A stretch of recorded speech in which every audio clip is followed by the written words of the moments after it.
La propuesta de hoy es una reflexión sobre la teoría de contratos, sobre los contratos y las teorías acerca de los contratos, ¿no? ¿Por qué son tan importantes los contratos en nuestra sociedad, especialmente en las sociedades libres, ¿no? En realidad, la preocupación por los contratos proviene desde hace mucho tiempo. Yo me acuerdo cuando yo iba a estudiar Ciencias Económicas y Empresariales, mi abuelo, que era abogado, me dijo directamente: tú ya sabes que cualquier transacción económica tiene un correlato en el derecho, que es el contrato. Cualquier transacción económica, no necesariamente una compraventa de bienes, puede ser pues un contrato en una empresa, en el mercado laboral, un préstamo.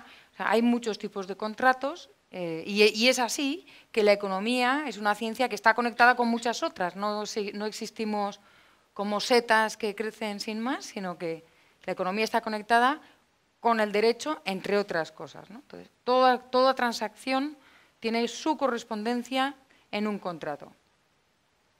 Los primeros que se preocuparon por estudiar los contratos necesariamente tenían que ser los escolásticos, ¿no? Y en concreto, muy importante, la Escuela de Pensamiento Español, la Escuela de Salamanca, ¿no? ¿Por qué estos señores les daba por estudiar contratos? Pues porque muchos de ellos eran juristas. No hay que olvidar que los escolásticos necesariamente tenían que tener una carga normativa. Eran monjes, se dedicaban exclusivamente al estudio. Pensad que en aquella época pues eran los monjes los únicos que tenían el tiempo y la actitud para dedicarse al estudio de lo que fuera. Para el estudio, pues, por ejemplo, de las matemáticas o de la astronomía o del derecho, de la teología, etc. ¿Por qué? Porque el resto de la sociedad en esta época estaba peleándose. Y ellos eran los únicos que tenían el espacio, el monasterio no iba a ser atacado, podían guardar textos y tenían tiempo suficiente, porque ellos no peleaban, para dedicarse al estudio, ¿no? Y es por eso que en general en las familias al listo le metían a monje, al inteligente le metían a monje para que estudiara, ¿no?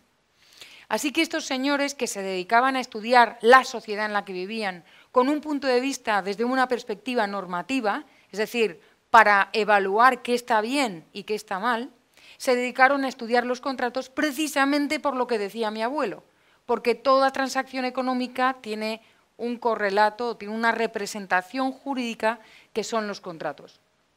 Y ellos se empeñaron en estudiar la justicia en el intercambio, la justicia conmutativa, conmutar es cambiar, entonces la justicia en el intercambio. En cualquier intercambio, en un intercambio entre dos cosas, una cosa por otra, moneda por una cosa, un servicio por moneda, servicio por servicio, todas las variaciones, ¿no? Todas las variaciones. Y como todos esos intercambios se representaban en un contrato, es perfectamente normal que fueran expertos, juristas, y que nos explicaran muy bien cuál era la importancia de que todo estuviera bien escrito y bien estipulado en esos contratos.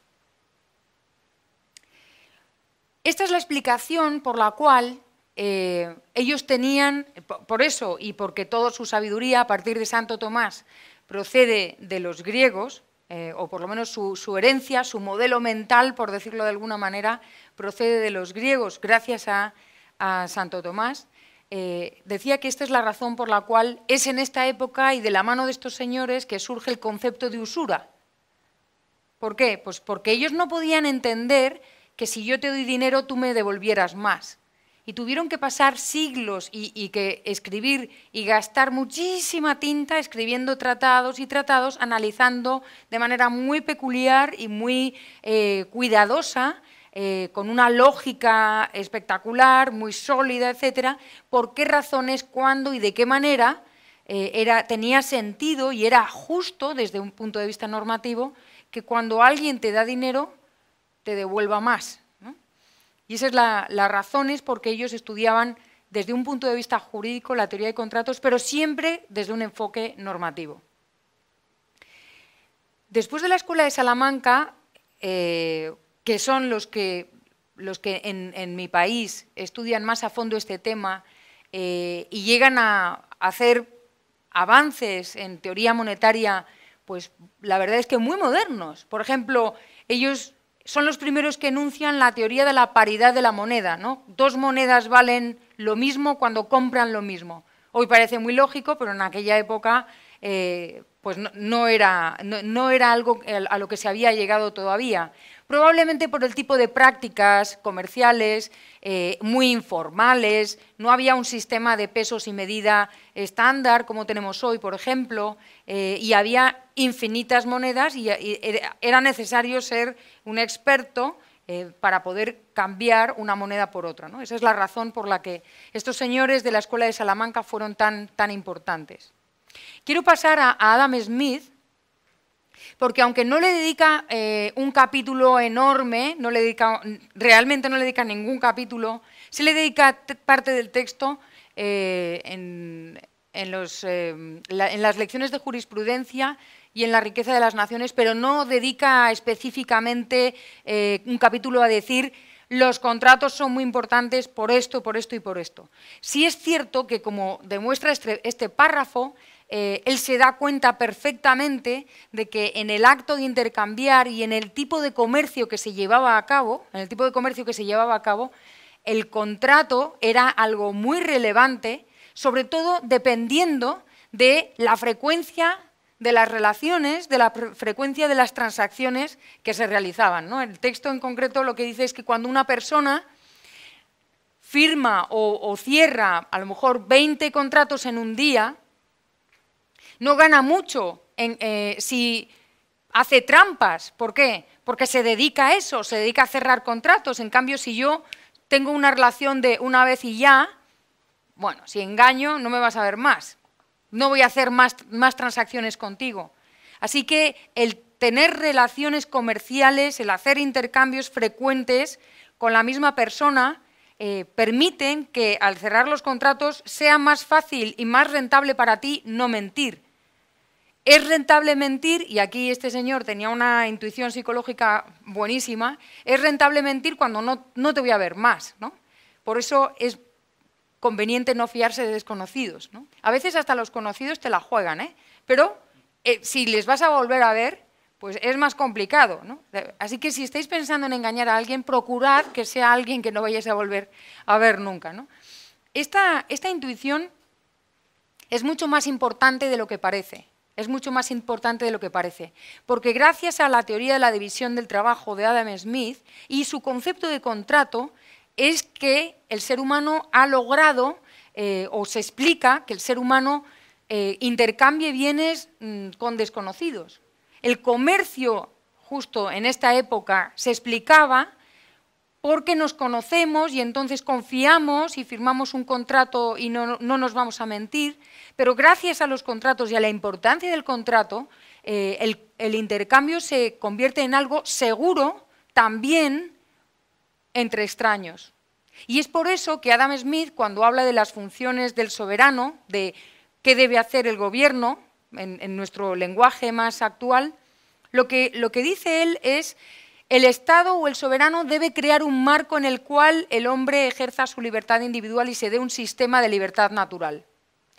Claro, fundamental es que en ese marco el Estado o el gobierno obligue al cumplimiento de los contratos y que haya una pena y una consecuencia negativa, una penalización para el que incumple el contrato. Esta protección por parte de las leyes, no necesariamente protección estatal, pero el que las leyes protejan el cumplimiento de los contratos, el cumplimiento de la palabra, que la firma tenga sentido y que tú tengas que leer el contrato para saber que no estás firmando algo que no vas a poder cumplir, explica que yo no sé dónde está fabricado este vestido, probablemente en China, India o en algún país, por manos que yo no conozco y por gente de la que no sé nada ni tengo que saber, pero sí sé que en la factura que emiten, en el ticket que me dan, está incluido el que si hay un defecto yo vaya y me lo cambien, etcétera, etcétera, ¿no? Y así pasa con todo. La firma de los contratos permite no solamente a nivel del comercio de bienes, sino también, sobre todo hoy en día, en el mercado financiero, que exista relaciones entre gente que no se conoce de nada y la importancia de avances como, por ejemplo, el blockchain, viene precisamente porque asegura el cumplimiento de los contratos y afianza la seguridad en el mercado financiero, y no solamente en el mercado financiero, porque el blockchain tiene más aplicaciones, ¿no? Pero veis cómo la intuición de Adam Smith era muy importante para poner de relevancia por qué son los contratos algo que pivota la economía de la sociedad, ¿no? Vamos a pasar ya al siglo XX. Este señor es Frank Knight, que es muy conocido por sus estudios sobre el riesgo y la incertidumbre. Es un experto en riesgo e incertidumbre, pero también tuvo una intuición. La pena de la historia del pensamiento económico es que pasa como con los cantantes famosos, ¿no? Que a veces pues, conoces su obra principal, pero luego tienen joyas escondidas que no mucha gente conoce y a veces tienen pues, mucho más valor que el éxito, ¿no? el top one. Y con los autores, por ejemplo, con Knight, sucede. Pues se conoce sobre todo su teoría del riesgo, el interés y la incertidumbre y ya, y sin embargo tiene unas propuestas acerca de por qué existen instituciones y la importancia de contratos que a mí me parece muy relevante. A mí me parece muy relevante porque el tipo, primero, considera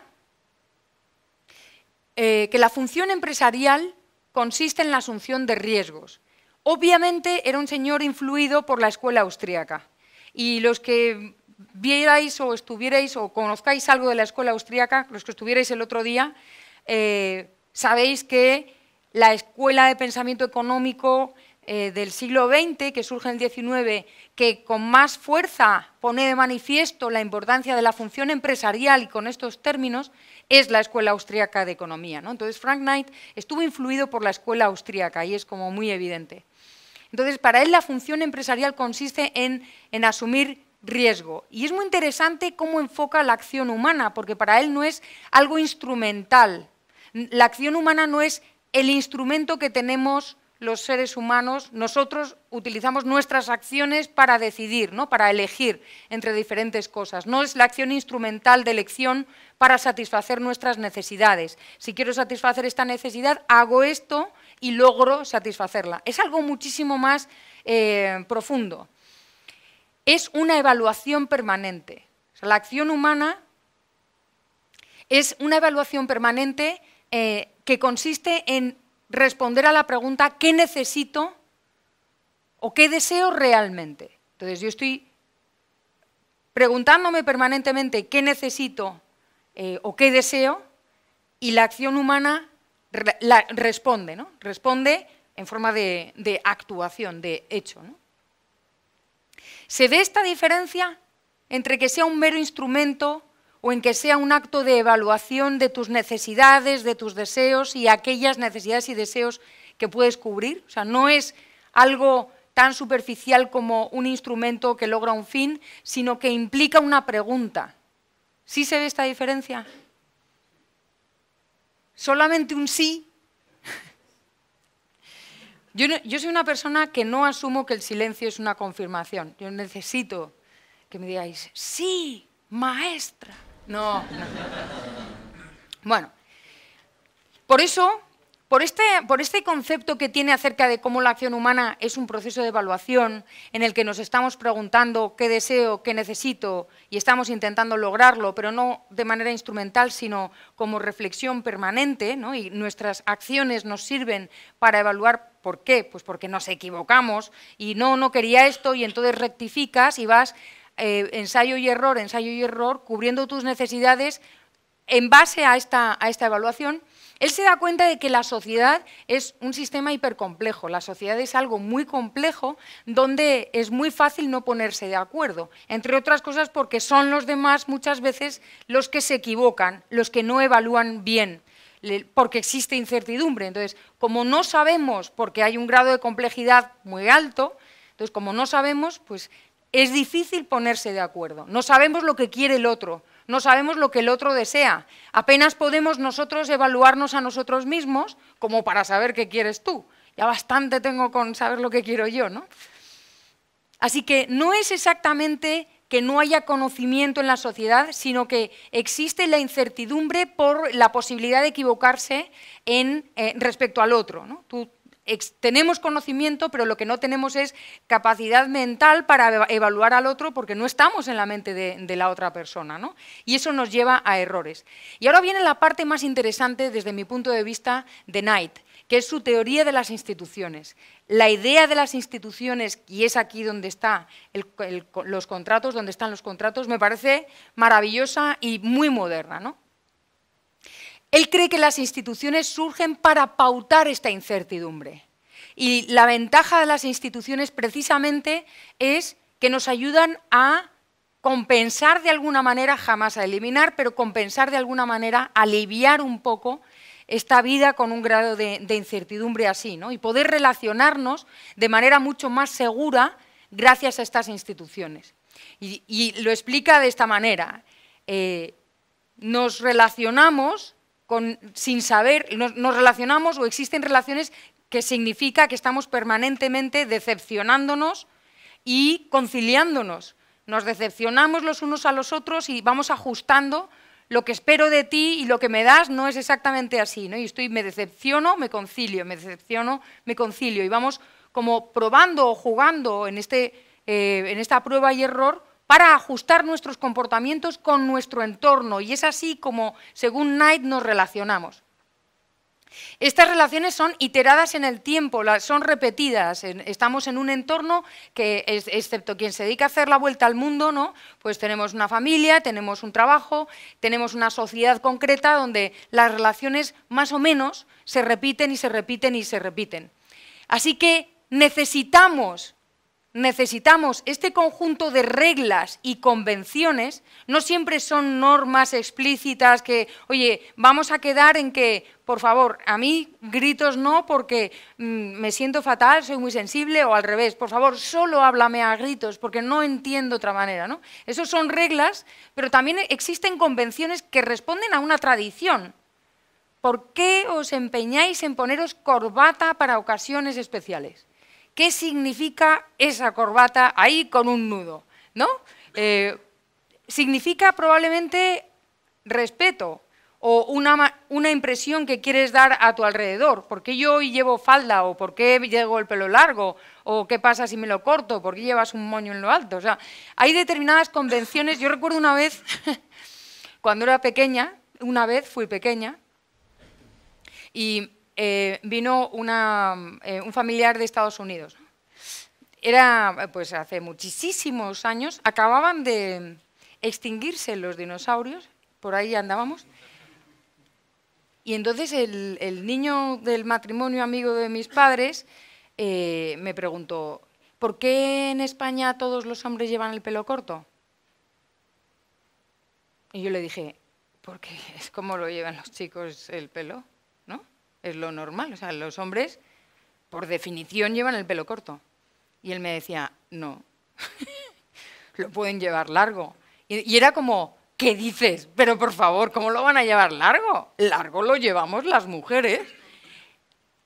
Es una estupidez, pero fijaros la diferencia en las convenciones. En la España de mi infancia, los hombres llevaban el pelo corto, punto. Y si no eras un rebelde, que estabas, yo qué sé, confundido por el mal, te ibas a condenar, no os preocupéis, es mentira, ¿eh? No te condenas. Pero existía esa convención, ¿no? Si cambias de sociedad y cambias de país, hay diferentes convenciones. La diferencia, por ejemplo, entre Alemania o Chile, pues debe ser notable. La diferencia entre incluso España y Chile también existe, ¿no? Y tienes que esperar y ver un poco qué es lo que pasa en cada país porque no es lo mismo. Entonces, es el conjunto de reglas y convenciones, que son contratos en el fondo o que se derivan en contratos, lo que permite que vivamos superando esta incertidumbre de la que hablábamos, ¿no? Las relaciones iteradas en el tiempo dan lugar a reglas de convivencia, a convenciones sociales que en su momento seguro que tuvieron, o sea, te digo ya, la corbata tiene su origen en la gente que iba a caballo y se ponía un fular aquí para no resfriarse, es así de simple. Y terminó ahí, con ese símbolo, que es como la corbata, pero es una herencia, ¿no? Esa convención no se ha perdido. Y estas reglas y convenciones, que en el fondo son como mini contratos sociales particulares de cada grupo, nos llevan o se transforman en instituciones. Ejemplo, el matrimonio. El matrimonio surgió como un contrato. No hablo del matrimonio religioso necesariamente, que eso es un ritual, un rito que responde a una fe, y entonces lo dejamos ahí apartado. El matrimonio civil es un contrato en realidad. Es un contrato que se ha convertido en una institución y la gente aprovecha para hacer una fiesta, comprarte un vestido, irte por ahí de juerga y luego de paso pides baja por matrimonio, te vas de luna de miel, donde te dedicas básicamente a discutir, pero viajas, ¿no? Entonces, fijaros que estas instituciones no son otra cosa más que una manera de organizar, reforzar y vigilar, monitorizar y perpetuar estas reglas y convenciones que proceden a su vez de la manera en que nos relacionamos repetidamente en el tiempo y, para Knight, confieren estabilidad. Por eso los contratos para Knight son como el germen de las instituciones que confieren estabilidad a nuestras sociedades, ¿no? Y cuando él evalúa el papel del empresario, que para él es casi una institución, le ve como un héroe, aunque no se suele estudiar, yo lo estudiaría, pero no se suele estudiar la teoría del empresario de Knight. Él lo ve como una especie de héroe, un tipo que sabe combinar y sabe confrontar estas dos fuerzas, ¿no? El riesgo y la estabilidad. Un empresario que ama la estabilidad por encima de todo se llama funcionario, privado si quieres, pero funcionario, ¿no? Un empresario tiene que tener cierta valentía, aquí juicio, valentía, determinación y capacidad para afrontar riesgos, pero también para no enloquecer y que sus empresas sean en la montaña rusa, sino que haya cierta estabilidad. Y por eso, para él, la acción social solo es posible en democracia porque la acción social como el avance de la sociedad, porque es en democracia como se produce el diálogo acerca de los valores, y es en este diálogo social acerca de los valores se toman decisiones, se van tomando decisiones que a la larga lo que hacen es cuestionar cómo nos relacionamos, cuestionar las reglas y las convenciones, mejorar los contratos y modificar las instituciones. Es decir, esto es importante, tenga razón o no, esto es importante porque de lo que está hablando es de una teoría dinámica de la sociedad. Es decir, las instituciones no es que, bueno, pues nada, ya tenemos una constitución, punto, ya está, vámonos de aquí, ya hemos terminado, ¿no? O ya tenemos democracia, o ya tenemos la institución del matrimonio o la institución que sea, ya hemos firmado un contrato, ya está todo así para siempre, para los siglos de los siglos, amén. No, se pueden modificar.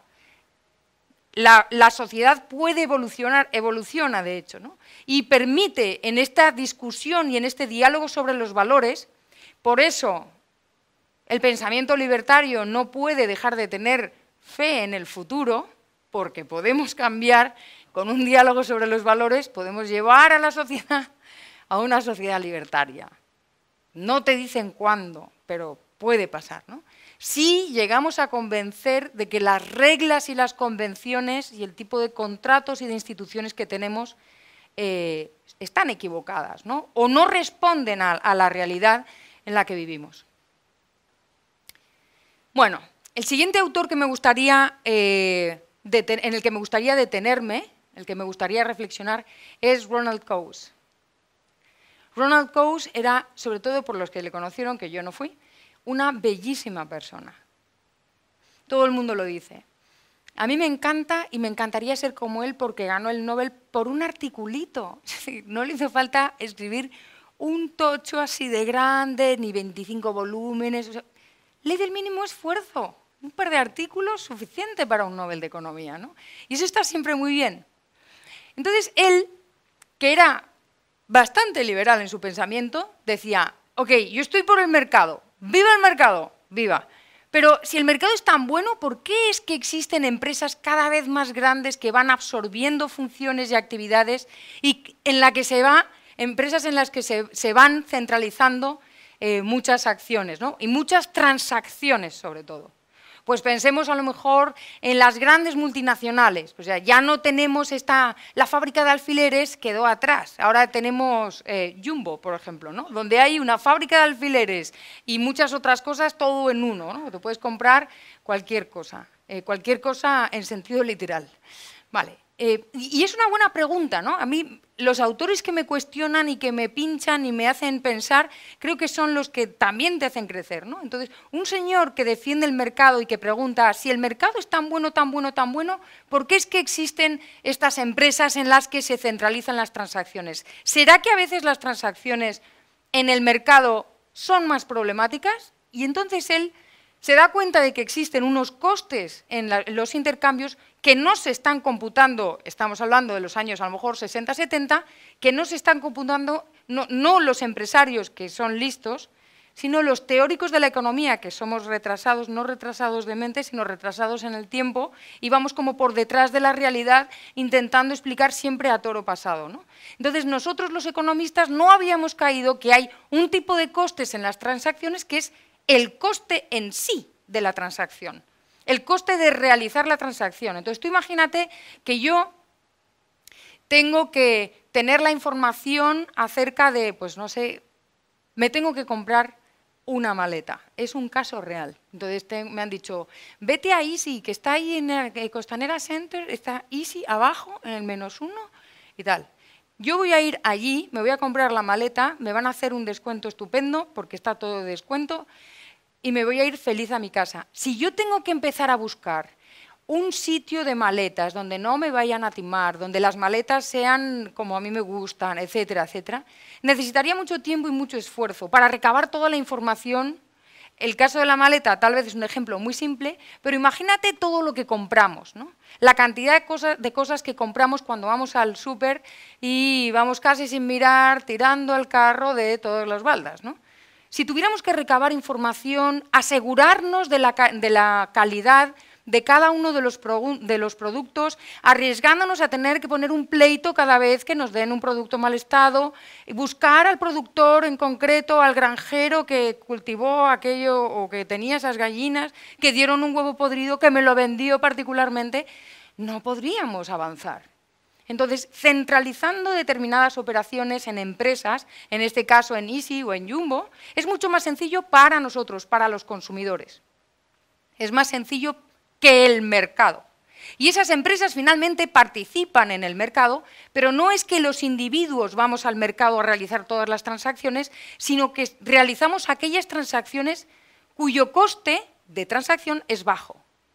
El que monitorear, y me venden una maleta que está en mal estado, cojo mi ticket, me presento en Easy y digo, está mal.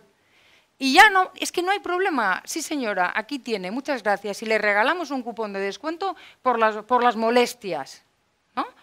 Esas cosas pasan y eso a mí me da la seguridad que me voy tan tranquila y feliz. Y voy a volver a la tienda, porque me están dando seguridad, ¿no?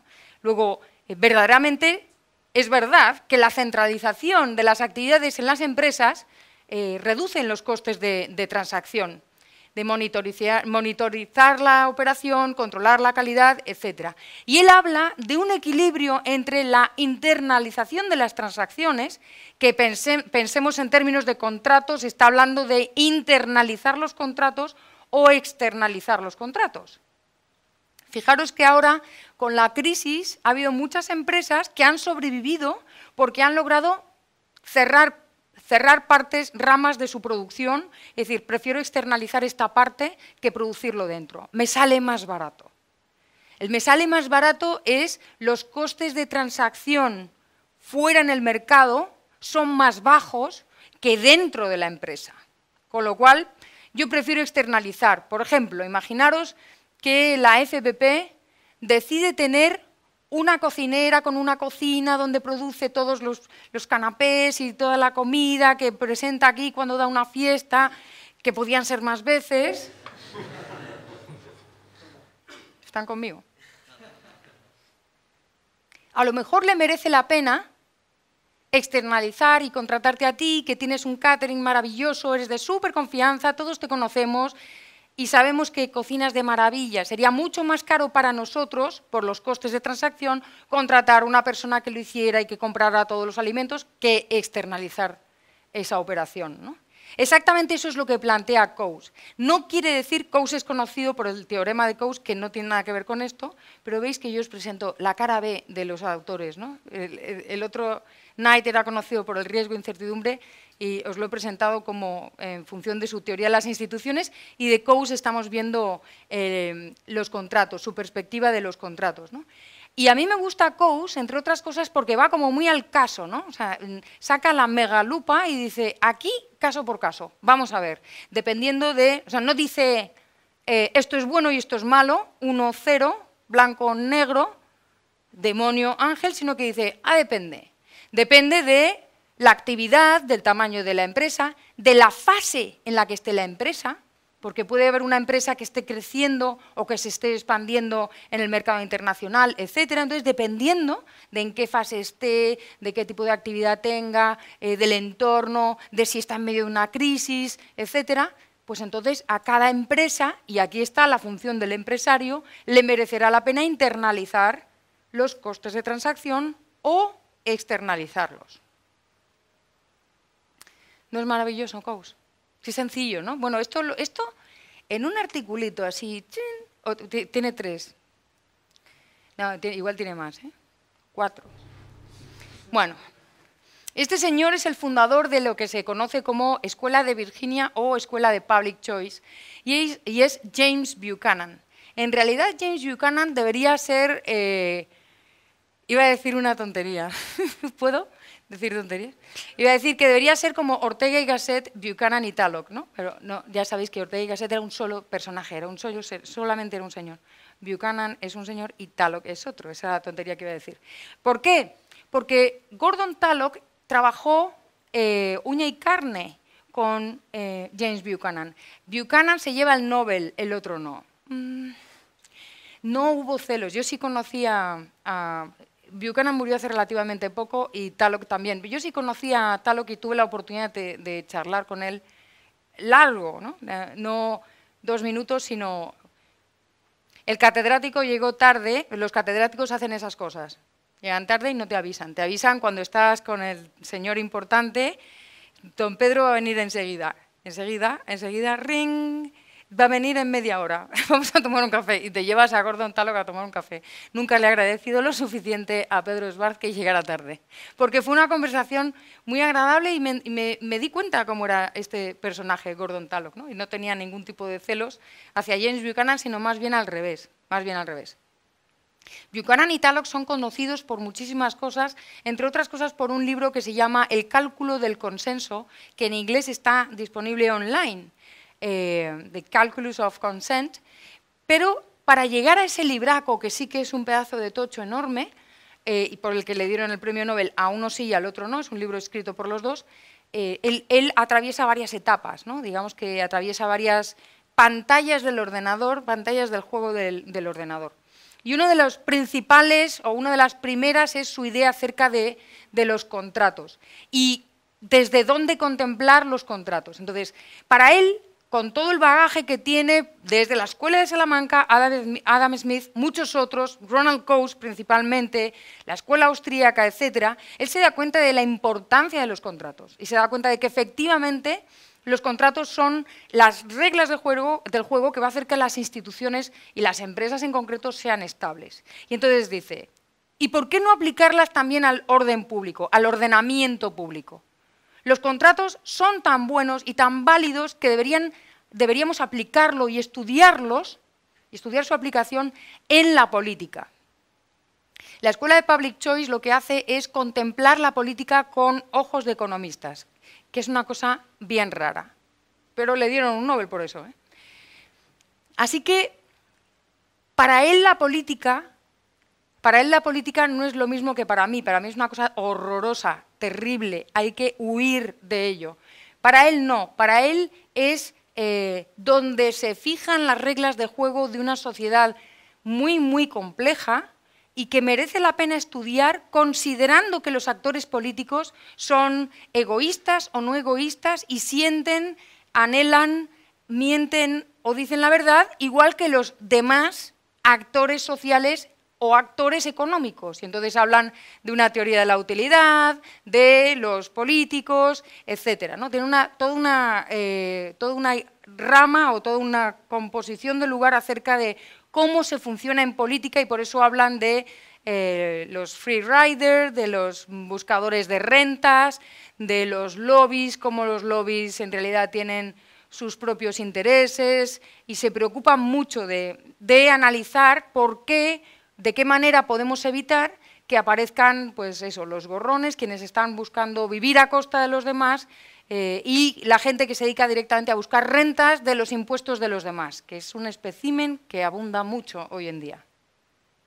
A partir de esta idea de vamos a contemplar la teoría de contratos tradicional que nos enseñan, pero en la política, aparece una rama dentro del public choice que se llama la economía constitucional, donde se define la Constitución como una metanorma, que es decir, ¿os sabéis el chiste del tipo que va al dentista? Y cuando está así muerto de miedo porque sabe que le van a hacer polvo, porque le van a quitar las muelas del juicio sin anestesia y está aterrado, tiene al dentista así y hace así y le dice, tú no me haces daño, yo no te hago daño, ¿no? Le está agarrando por aquella parte sensible de los hombres. Bueno, pues la Constitución para él es eso, el tú no me haces daño, yo no te hago daño. Es decir, es allí donde los políticos se miden unos a los otros. Yo soy el partido político que está en el poder, entonces te miro a ti que eres de la oposición y te digo, vamos a pactar, ¿hasta dónde nos vamos a limitar? Porque claro, si tú me limitas mucho a mí, te digo una cosa, un día perderé y cuando tú subas te vas a enterar.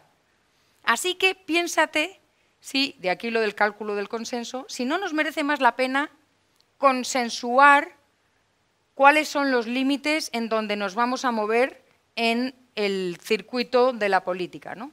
Y a los dos nos va a merecer la pena decir, bueno, vale que aquí tenemos grados de libertad y aquí también, pero aquí no y aquí tampoco. Y eso es la Constitución para el public choice, explicado de manera lo más sencillo posible, ¿no? Es una visión muy diferente a la visión de los juristas, que es como la ley de leyes, Dios de dioses, norma de normas, y es una cosa sagrada, sacrosanta y tal. Bueno, pues el public choice te lo presenta como es un nos miramos y hasta dónde nos vamos a agredir, no mucho, ¿no? ¿Verdad que no queremos agredirnos? No, pues es una cosa así, es un poco así. Pero es muy relevante cómo para ellos los contratos públicos deberían estudiarse igual que se estudian los contratos privados. Y vamos a pasar a un autor al que también, o sea, os estoy trayendo la crema de todos los autores, porque el próximo también tenía premio Nobel, ¿no? Se llama Oliver Williamson. Y os voy a presentar primero su teoría de contratos y luego os enseño su cara. Esta es su teoría de contratos. Para él, la economía en general se puede ver desde dos puntos de vista, como una teoría de la elección o como una teoría de contratos. Como una ciencia de la elección, vamos a estudiar la escasez de recursos, vamos a estudiar la asignación de los recursos escasos precisamente para conseguir maximizar el bienestar de la población o los beneficios del empresario, la utilidad, maximizar la utilidad del consumidor. O sea, es la ortodoxia, es lo que se viene estudiando hasta ahora. Hasta ahora son los años finales de los 70, 80, por ahí, ¿vale? Y luego está su punto de vista. Y para él la ciencia económica no es la ciencia de la escasez o la ciencia de la elección, como se venía viendo hasta ahora. Es la ciencia del contrato. O sea, eleva el contrato que venimos estudiando desde hace media hora más o menos, bueno, más, a la categoría de el objeto de la ciencia económica son los contratos. ¿A dónde hemos vuelto? A los escolásticos. Hemos vuelto a que el centro del universo económico son los contratos, ¿no? ¿Veis cómo lo clásico nunca falla? Es como el vestidito negro en el fondo de armario. Y él concibe que si miramos la economía como la ciencia del contrato, le damos sentido a la idea de Buchanan de que deben estar los contratos centrando el ordenamiento público y la economía constitucional, pero él se centra en el ordenamiento privado, en el sector privado, ¿no? Y aquí él ve dos ramas o dos maneras de enfocarlo. Por un lado, podemos intentar alinear incentivos, es decir, pues, por ejemplo, intentar evitar que haya buscadores de rentas o que haya lobbies que vayan a colusionar, intentar analizar, pues, por ejemplo, la teoría de la agencia, que es muy importante, todos estos problemas que hay cuando dos grupos no tienen los mismos objetivos, no tienen los objetivos alineados o los incentivos alineados en la economía. Él no va por ahí, él va por donde está el tic verde, que es la gobernanza, y que está tan abajo que no lo veis, pero pone gobernanza y luego un tic verde. ¿A qué se refiere con gobernanza? Se refiere a la manera en la que se construyen los contratos. Es la teoría de la organización. No, la palabra gobernanza es una palabra inglesa, anglosajona, que tiene un significado distinto al que le solemos dar en castellano. Entonces, gobernanza para nosotros es cómo se gobierna. Pues no es tan sencillo. La gobernanza en el sentido privado también se refiere a la estructura de la organización, y es ahí donde se va Williamson, es ahí donde Williamson se va a centrar, ¿no? No puedo decir que Williamson era o no era liberal o no, porque a él le daba exactamente igual. Él estaba centrado en el estudio de la empresa, y lo que le importa es ver cuándo la empresa es eficiente y analizar la organización y la estructura organizativa de las empresas en tanto que grupos humanos, y ver cuándo es que son más eficientes o son menos eficientes, ¿vale? Ese es el punto de vista de Williamson. Y en este sentido hace una cosa maravillosa, que es desde la teoría de la organización, que es, pues, no es exactamente economía, es casi mezcla entre economía y psicología, y de hecho menciona varias veces a otro premio Nobel de economía que fue psicólogo. Hay varios psicólogos, lo digo con dolor, a los que le han dado premio Nobel de economía. Es una humillación un poco así, ¿no? ¿Conocéis algún economista que le hayan dado un premio Nobel de psicología? No, porque no hay premio Nobel de psicología, que si no, igual también nos lo daban, ¿no? Pero ¿veis que es una cosa como un poco rara? No es nada raro. Al fin y al cabo estudiamos el comportamiento humano, y cuando un psicólogo se propone estudiar el comportamiento en el mercado, ¿qué es lo que está estudiando? La acción humana. Volvemos otra vez a la escuela austríaca. Entonces, lo que hace Oliver Williamson, basándose en Herbert Simon, que es el psicólogo al que le dieron, el primero de varios psicólogos a los que le dan premios Nobel, es intentar ofrecer lecciones, y este artículo, que no me acuerdo exactamente el nombre, está online, ¿qué lecciones puede aprender la economía de la teoría de la organización? Y esta es la cara, mirad qué cara de buena gente, ¿no? De decir, venga, vámonos por ahí a tomar una cerveza. Tenía Oliver Williamson, o tiene Oliver Williamson. Bueno, la primera lección. Todos los contratos complejos, no los contratos simples, los contratos complejos son inevitablemente incompletos, precisamente por la propia teoría de la complejidad. La teoría de la complejidad y la idea de la racionalidad limitada de Simon. ¿Veis por qué necesitamos a los psicólogos? Porque los economistas somos tan soberbios que nos tiene que venir un psicólogo a decir: vuestra racionalidad es limitada. Limitada. Porque nosotros, por nosotros mismos, no caemos en la cuenta que podemos tener límites. No. Entonces, tienen que venir los psicólogos a plantearnos: oye, vuestras teorías fantástico, pero igual son demasiado teóricas, demasiado abstractas y demasiado irreales, y lo que sucede en la realidad es que la racionalidad es limitada, ¿no? Segundo, la organización tiene vida por sí misma. ¿Qué quiere decir? Cuando llegamos los economistas con nuestra teoría de la burocracia para imponerla primero en las empresas, luego muy lamentablemente en los gobiernos y en el ámbito público, Y entonces ya la burocracia estatal se convierte, en fin, da lugar a cosas como la Unión Europea, en fin, ese tipo de barbaridades, no, que burocráticamente cuestan muchísimo dinero y tienen un lenguaje propio, ¿no? Un diccionario de lenguaje de la Unión Europea, cosas así. Entonces, lo que dice Oliver Williamson es, cuando intentamos aplicar algo tan mega racional como la burocracia, que es la pauta, la manera de pautar los procedimientos dentro de una empresa, ¿no? Que todos los procedimientos sean justamente pautados para evaluar el rendimiento de todos los trabajadores, todos lo conocemos, todos los que trabajamos sabemos que eso no funciona. Lo que nos dice Williamson es, hay muchas cosas que no se ven, y aquí tenemos que mencionar a Bastiat, lo que se ve y lo que no se ve. Hay cosas dentro de la organización que no se ven, y la burocracia puede derivar en lo que suele derivar cuando no se aplica estrictamente en lo que se necesita y no se está revisando permanentemente, ¿no? La idea de Williamson es, señores economistas, primero, ojo con decir, ¡ay, tengo mi teoría de contratos! Ya está. Si los contratos están bien escritos y estipulados, pues todo puede valer. No, es que si los contratos son complejos, y van a ser muchas veces complejos, tened en cuenta que la información que aportan es incompleta. Y hay algo más, hay un algo más. Y segundo, señores economistas, no penséis que puede haber una teoría de la organización o una manera de hacer las cosas única y válida, porque hay algo que no se ve, que podemos pensar en Hayek aquí, ¿no? La teoría del conocimiento de Hayek, hay cosas que no se ven y hay consecuencias no esperadas del comportamiento humano, es decir, las regularidades que pretendemos pautar del comportamiento humano no son siempre iguales ni son predecibles y esto es mucho más complicado de lo que parece.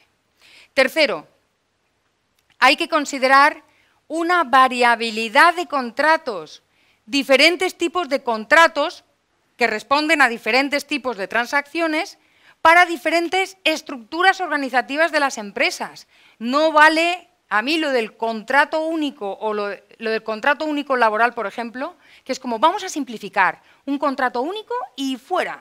No, vamos a ver, hay diferentes tipos de trabajadores, diferentes necesidades de cada uno de ellos, diferentes tipos de empresas que están en diferentes momentos.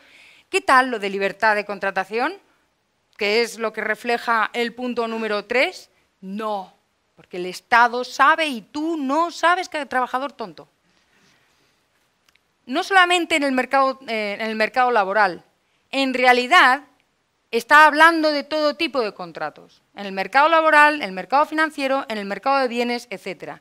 El que haya una pluralidad de contratos, de instituciones, es por eso que la libertad funciona más que la pauta. Es decir, el intentar pautar todo y el intentar considerar que conocemos las regularidades del comportamiento humano, lo podemos pautar, lo podemos controlar, lo podemos planificar, se salta todas las normas de Williamson, ¿no? Por eso he dicho al principio que no sé si es liberal o no, me da igual, y a él le daba exactamente igual, pero sí está agarrándose a la realidad de la organización empresarial, ¿no? El cuarto, la importancia de los atributos en las transacciones es determinante. Es decir, es muy importante si en las transacciones que estemos realizando hay especificidad de activos o hay perturbaciones o si son transacciones muy frecuentes o poco frecuentes. ¿Qué quiere decir lo de los activos específicos? Pues que tal vez lo que estamos intentando intercambiar es algo muy puntual, muy particular, de manera que no es producible por todas las empresas que conocemos. Si estamos hablando de un brick de leche, pues habrá millones de marcas que producen lo mismo y hay más variación y si voy a contratar contigo, bueno, pues no me puedes poner un precio muy alto o no tienes mucho margen de maniobra porque hay 28 millones de marcas, si no contrato contigo, contrato con otra persona, ¿no? O con otra empresa. Pero si el activo que yo voy objeto de la transacción, si el bien, servicio o lo que sea, es muy específico, una vacuna contra la malaria, ¿no? o un antídoto contra un veneno concreto y específico, ahí me tienes pillado. Y el contrato, el peso en la firma del contrato, va a ser muy distinto la manera de elaborar el contrato que si no. Entonces, lo que está diciendo es, ojo con la manera de hacer los contratos, porque también hay variaciones que proceden del tipo de activos del que estamos hablando, el objeto del contrato, si se trata de transacciones muy frecuentes o no. Pues si de repente yo te conozco muchísimo y tenemos transacciones todas las semanas o todos los meses, te voy a perdonar más cosas que si no, porque sé que lo que no me pagues hoy me lo pagas la próxima semana porque es que te ha pasado esto o tu empresa funciona así, etcétera, etcétera, ¿no? Entonces, la confianza, como sabéis, es la base del sistema financiero, pero también de la economía, y los contratos que pretenden afianzar esta relación o sujetar la confianza o asegurar la confianza, por decirlo de alguna manera, pues depende, serán más o menos fuertes o restrictivos en función también de la frecuencia de las transacciones. Las perturbaciones económicas son las piedras que nos llueven y que no somos responsables de ellas, como las crisis internacionales, los terremotos, en fin, cualquier cosa, ¿no? Y al final, la última lección es la importancia de la adaptación cooperativa de Hayek, que son de esas cosas que cuando te dicen ¡ay, eres libertaria! Entonces eres individualista y, por tanto, egoísta. Dices, bueno, pues nada, te podría decir que agarraras a Hayek, que no creo que haya duda respecto a él, y que te leas lo que habla de cómo la cooperación, porque somos animales sociales, la cooperación es un tipo de relación entre personas. La idea es que sea voluntaria. O sea, el quid de la cuestión siempre es que las relaciones sean voluntarias y que, además, nos podemos adaptar a diferentes maneras de cooperar. Eso quiere decir que los contratos también son variados y diversos porque nos vamos adaptando a diferente tipo de cooperación. Imagínate un país en guerra, ¿no? Los Balcanes. Te vas a los Balcanes hace 5 años y era muy difícil establecer transacciones. Ni tú te fiabas de ellos, ni tú como inversor te fiabas de ellos, ni ellos se terminaban de fiar de ti. Y tal vez con razón, porque han pasado muchos años de guerra. Al cabo de 5 años de paz se produce una adaptación cooperativa, de manera que es más fácil confiar y hay otro tipo de relación y los contratos se realizan de otra manera, ¿no? Entonces veis cómo Oliver Williamson es importantísimo. Oliver Williamson, el libro maravilloso que tiene es Las instituciones del capitalismo. Las instituciones del capitalismo. Es un libro que merece la pena leer si quieres entender, si te gusta la psicología de grupos y si quieres entender teoría de la organización empresarial, ¿no? Y encierra este tipo de ideas. Estudia la realidad de la organización empresarial y cómo la teoría de contratos podría mejorar las instituciones del capitalismo. Es un firme creyente en las instituciones capitalistas y él cree, junto con, esta es la genealogía, digamos, de la teoría de contratos, y ahora vamos a ver a dónde deriva. Esta genealogía, todos estos autores tienen la convicción de que las instituciones son, como decía aquí, tienen vida en sí misma, ¿no? La organización tiene vida por sí misma, la sociedad tiene vida por sí misma, las instituciones también y los contratos también, ¿no? Por eso es un autor que merece la pena, aunque no sea muy tal o muy cual, merece la pena estudiarlo y aprender también de él. Toda esta charla que acabo de relatar, toda esta línea argumentativa que pone en el centro, en el foco, los contratos, acaba aquí. En el premio Nobel, en el año, pues no sé si fue 2016, sí, fue de 2016, hace muy poquito, a Oliver Hart y Bengt Holmström, que ya llevan el estudio del contrato a la enésima potencia, ¿no? Y ellos estudian, por ejemplo, específicamente cómo variar los incentivos de las personas cambiando los contratos. En concreto, dentro de las empresas, cómo mejorar el desempeño de los trabajadores, del staff en general, elaborando contratos más específicos y tratan de mejorar la elaboración de los contratos dentro de las empresas para mover los incentivos y que la empresa vaya mejor y los trabajadores también. Y con esto hemos llegado a nuestro final del camino por hoy. Yo no sé si queda tiempo para preguntas, no, sí, me he pasado 5 minutos. Ya está. Gracias. La profesora María Blanco.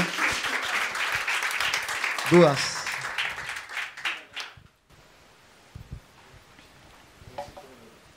Hola María, Hola. muchas gracias por venir a Chile. Te he visto mucho en YouTube, pero bueno, primera vez que te veo en Chile. Una consulta respecto al tema, mencionaste un autor, que no recuerdo el apellido, sobre la concentración de los mercados, que se concentraban las empresas, que por el tema de la información. Coase. Sí, creo que sí. Creo que es, no recuerdo, no sé qué año fue él, pero ahora con toda la tecnología creo que eso ya se está empezando como a disolver, especialmente con el caso, por ejemplo, de Amazon. Que Amazon, de hecho, sus principales enemigos son las multinacionales, porque ya Jumbo, Falabella, otras empresas, ya no les sirve tanto la gente recurrir a esa empresa porque el nivel de conexión que produce Amazon y con los pequeños negocios es enorme. Y de hecho, en Estados Unidos, una de las nuevas profesiones que está saliendo son los flippers, que son la gente que compra cosas usadas y las vende a través de Amazon y eBay y compiten con la empresa que compra cosas nuevas. Entonces, más que una pregunta, es un aporte de que el mercado es tan dinámico que aunque incluso se vaya como concentrando en algunas áreas, como dice los austríacos, se va avanzando y se van descentralizando de una u otra manera. Exactamente eso es lo que dice él. Lo que dice es, esto no es estático. Tenemos que explicar, él está intentando explicar la existencia de multinacionales, porque está a lo mejor en los años, Ronald Coase, los años 50, 60, imagínate después de la Segunda Guerra Mundial o incluso 70, y es el boom de las multinacionales, especialmente de estadounidenses, y él está cuestionando, para llegar a esta conclusión, que es a la que nos quiere llevar, se plantea, bueno, si el mercado es tan bueno, ¿por qué existen estas multinacionales? Porque sí existía en aquel momento, especialmente los marxistas de la época, aprovechaban para meter teoría marxista diciendo, ¿ves cómo el empresario siempre va a tender a la concentración del capital? ¿Ves cómo tiene razón Marx y vamos a acabar con concentración de capital, las multinacionales que explotan a todo el mundo, a los pequeños empresarios, a los países pobres, todo el tiempo explotando una cosa, la explotación permanente? Y este señor dice, bueno, vamos a plantearnos, igual es cierto o es lícito o está bien preguntarse por qué razón es que existen empresas que van centralizando y hay multinacionales, y es verdad, es que fue espectacular el proceso de integración vertical y horizontal en las empresas, no solamente estadounidenses, en las alemanas, por ejemplo, en la misma época. En Inglaterra también la integración vertical y horizontal fue espectacular. En España no tanto, porque nuestras empresas son mayoritariamente familiares y son de otro tipo, más pequeñas, etcétera. Pero incluso, por ejemplo, en Alemania las empresas familiares se expandieron mucho y crecieron mucho. Y la pregunta era, ¿por qué? Si el mercado es tan bueno, ¿por qué se están centralizando las transacciones dentro de una empresa? Y la conclusión a la que llegó es la tuya.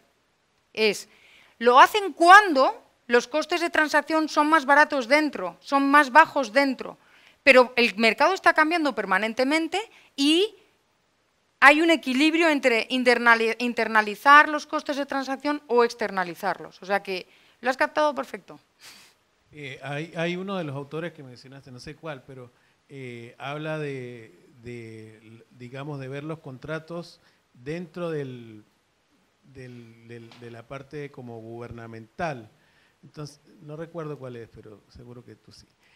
Buchanan. Entonces, el tema, para mí, la pregunta es, ¿cómo encaja el concepto de contrato social en todo este asunto?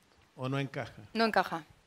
El contrato social entendido como ese contrato implícito que supuestamente todos accedemos a que las cosas estén como están porque es en la sociedad en la que hemos vivido, esa especie de contrato social, no. Cuando él habla de contrato público está hablando de algo mucho más concreto y mucho más específico. Está hablando del modo de funcionar del sector público. Y cree, por ejemplo, te voy a poner un ejemplo muy claro. En mi país los funcionarios tienen un puesto de trabajo de por vida. ¿Sí? Dan ganas de ser funcionario, ¿verdad? Por eso mi mérito es doble. Es una broma. No, pero por ejemplo, es un buen ejemplo porque lo que diría Buchanan es, ¡qué barbaridad! ¿Cómo vas a tener buenos incentivos si tu trabajo es para siempre? Si hagas lo que hagas, excepto, hombre, tienes que hacer, por ejemplo, los profesores de universidad pública tienen que hacer algo súper grave, no sé, pues matar a alguien o... Bueno, también pueden ser acusados falsamente o ciertamente de cosas graves, pero aparte de eso puedes llegar tarde, no cambiar la bibliografía, no esforzarte nada, ay, sí, te van a dar malas encuestas y van a decir qué mal profesor, pero si tienes un poquito de capa impermeable de me da igual todo, puedes vivir como un rey. Lo que diría, y así todos los funcionarios, ¿eh? Yo no digo que no haya funcionarios eficientes, pero ¿cómo vas a incentivar la vocación de servicio público si tienen un puesto de trabajo asegurado, hagan lo que hagan? Por más que les intentes incentivar de otra manera, es muy difícil. Entonces, lo que dice Buchanan es, o lo que en este caso diría Buchanan es, vamos a cambiar las condiciones del contrato, vamos a hacer que los contratos en el ámbito público sean como los contratos en el ámbito privado. Yo doy clase en una universidad privada. Me pueden echar mañana.